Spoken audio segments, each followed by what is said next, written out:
ও সোনাকে চিরকালের মতো হারিয়ে ফেলবে কি দীপা? হ্যাঁ বন্ধুরা, অনুরাগের ছোঁয়া সিরিয়ালে নতুন প্রমোতে আমরা এমনটাই চলেছি। সূর্য এবং সোনা দেশ ছেড়ে চলে যাচ্ছে এবং সোনা তার বাবাকে বলছে, বাবা এবার আমরা সমস্ত কিছু নতুন করে শুরু করব। কিন্তু দীপা সোনাকে আর সূর্যকে আটকাতে যায়, কিন্তু সোনা আর সূর্য গাড়ি নিয়ে বেরিয়ে পড়ে আর দীপা ওখানে মাটিতে বসে পড়ে আর কান্না করতে থাকে।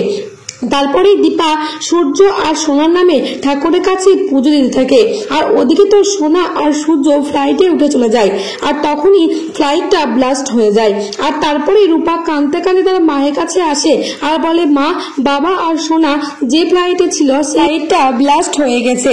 আর এই বলেই কাঁদতে থাকে রূপা। আর অন্যদিকে দীপা তো মা পুজোর থালাটা হাত থেকে পড়ে যায় আর দীপা ওখানে বসে পড়ে আর দীপা কান্নাকাটি করতে থাকে আর বলে, না, এটা হতে পারে না।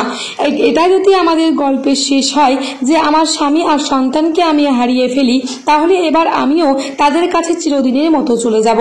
আর এই বলে কান্নাকাটি করতে থাকে দীপা। তাহলে বন্ধুরা, সোনা আর সূর্যকে হারিয়ে ফেলে দীপা কি এবার তার নিজের জীবনটাও শেষ করে ফেলবে?